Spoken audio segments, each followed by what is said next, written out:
இப்போ ஃபர்ஸ்ட் இந்த sweet recipe ready பண்ணுறதுக்காக ஒரு குக்கர் எடுத்து அதில் வந்து 15 நெல்லிக்காய் உள்ளே சேர்த்துருக்குங்க. தண்ணியில் 2-3 டைம் நல்லா வாஷ் பண்ணி எடுத்துட்டு நெல்லிக்காய் ஃபுல்லாக உள்ளே சேர்த்துக்கலாம். சேர்த்துட்டு இதில் ஒரு 2 கப் அளவுக்கு மட்டும் தண்ணி சேர்த்துக்கலாங்க. நெல்லிக்காய் ஒரு வேளை கொஞ்சம் அதிகமாக இருந்துச்சு அப்படின்னா தண்ணியோட அளவு இன்னும் கொஞ்சம் எக்ஸ்ட்ராவாக நீங்கள் சேர்த்துக்கலாம். இப்போ இதை நம்ம க்ளோஸ் பண்ணி வச்சிடலாங்க. மீடியம் ஃப்ளேமில் ஒரு 4 விசில் வரட்டும், அதுக்கப்புறம் நம்ம எடுத்து பார்க்கலாம். இப்போ இது ரெடி ஆகிறதுக்குள்ள நம்ம ஒரு பவுடர் ரெடி பண்ணி எடுத்து வச்சுக்கலாங்க. அதுக்காக ஒரு மிக்சி ஜார் எடுத்துக்கலாம். எடுத்துட்டு ஒரு 1/2 டீஸ்பூன் அளவுக்கு சீரகம் சேர்த்துக்கலாங்க. இப்போ இதில் ஒரு 1/4 டீஸ்பூன் அளவுக்கு சோம்பு சேர்த்துக்கலாங்க. சேர்த்துட்டு ஒரு 10 மிளகு மட்டும் உள்ள சேர்த்துக்கலாம். அதிகமாக சேர்க்க தேவையில்லை. இப்போ 2 சின்ன துண்டு பட்டை உள்ள சேர்த்துக்கலாங்க. இப்போ இது நல்லா வாசனை இருக்கிறதுக்காக 8 ஏலக்காய் உள்ள சேர்த்துக்கலாங்க. சேர்த்துட்டு 2 கிராம்பு உள்ள சேர்த்துக்கலாங்க. லாஸ்ட்டாக இதில் வந்து கொஞ்சமாக சுக்கு சேர்த்துக்கலாம். இப்போ இது எல்லாமே சேர்த்துட்டு தண்ணி எதுவும் சேர்க்காம இது நல்லா பவுடர் மாதிரி அரைச்சி எடுத்துட்டு உங்ககிட்ட காமிக்கிறேன். இப்போ எவ்வளோ நைஸாக அரைக்க முடியுமோ அந்த அளவுக்கு நல்லா நைஸாக அரைச்சி எடுத்து சின்னதாக ஒரு பாத்திரத்துக்கு மாற்றிக்கலாங்க. இந்த மாதிரி ரெடி பண்ணி ஃபர்ஸ்ட் எடுத்து வச்சுக்கலாம். இப்போ நெக்ஸ்ட் ஒரு பாத்திரம் வச்சு 1 கப் அளவுக்கு தண்ணி சேர்த்துக்கலாங்க. சேர்த்துட்டு அதே கப்பில் 1 கப் அளவுக்கு வந்து கருப்பட்டி உள்ள சேர்த்துக்கலாம். நீங்கள் கட்டி வெல்லம் சர்க்கரை இந்த மாதிரி சேர்க்கறத விட கருப்பட்டி சேர்த்து செஞ்சீங்க அப்படின்னா டேஸ்ட் ரொம்ப அட்டகாசமாக இருக்குங்க. இப்போ இது நல்லா கலந்து விட்டு நல்லா கொதிச்சு வருது இல்லைங்களா, அந்த ஸ்டேஜில் நம்ம ஸ்டவ் ஆஃப் பண்ணி எடுத்துடலாங்க. அதாவது வந்து சர்க்கரை பாகுப்பதோ கம்பிப்பதோ அந்த மாதிரி எதுவுமே தேவையில்லை. இப்போ எடுத்து இது கீழே வச்சிடலாம்.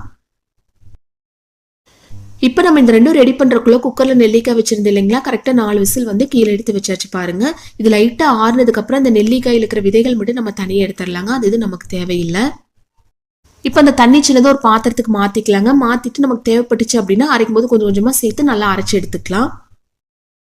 இப்போ நெல்லிக்காய் வேக வைக்கும்போது தண்ணி இருந்துச்சு இல்லைங்களா, அந்த தண்ணிட்ட கொஞ்சம் கொஞ்சமாக சேர்த்து இந்த மாதிரி நல்லா அரைச்சி எடுத்துக்கலாங்க. இப்போ நெக்ஸ்ட் ஒரு பேன் வச்சு லைட்டாக சூடானதுக்கப்புறம் கொஞ்சமாக நெய் சேர்த்துக்கலாம். இப்போ நெய் லைட்டாக உருகி வந்ததுக்கப்புறம் நம்ம நெல்லிக்காய் அரைச்சி எடுத்து வச்சிருக்கோம் இல்லைங்களா, அது ஃபுல்லாக இந்த மாதிரி உள்ள சேர்த்துக்கலாங்க.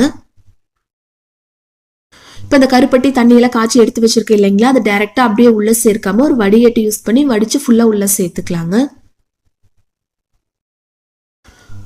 இப்போ மீடியம் ஃப்ளேமில் வச்சு நல்லா கைவிடாமல் கலந்து விட்டுட்டே இருக்கலாங்க. ஃபர்ஸ்ட் நமக்கு பார்க்கும்போது லைட்டாக தண்ணி பத்தில் தான் இருக்கும். நீங்கள் நல்லா கைவிடாமல் கலந்து விட்டுட்டே இருந்தீங்க அப்படின்னா கொஞ்சம் கெட்டியாகும் இல்லைங்களா, அந்த ஸ்டேஜில் நம்ம மூடி வச்சிடலாங்க.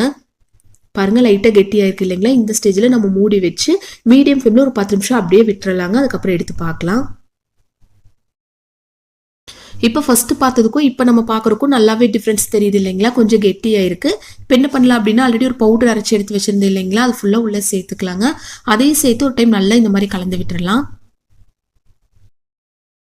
இப்போ உங்களுக்கு நெய்யோட வாசனை பிடிக்கும் அப்படின்னா இப்போ கூட ஒரு ஸ்பூன் அளவுக்கு நெய் சேர்த்துக்கலாங்க. நான் இது சேர்க்கல, உங்களுக்கு வேணும் அப்படின்னு நீங்கள் சேர்த்துக்கலாம். பாருங்க இதுதான் கரெக்டான போதும். இந்த ஸ்டேஜில் நம்ம ஸ்டவ் ஆஃப் பண்ணி கீழே எடுத்து வச்சிடலாம்.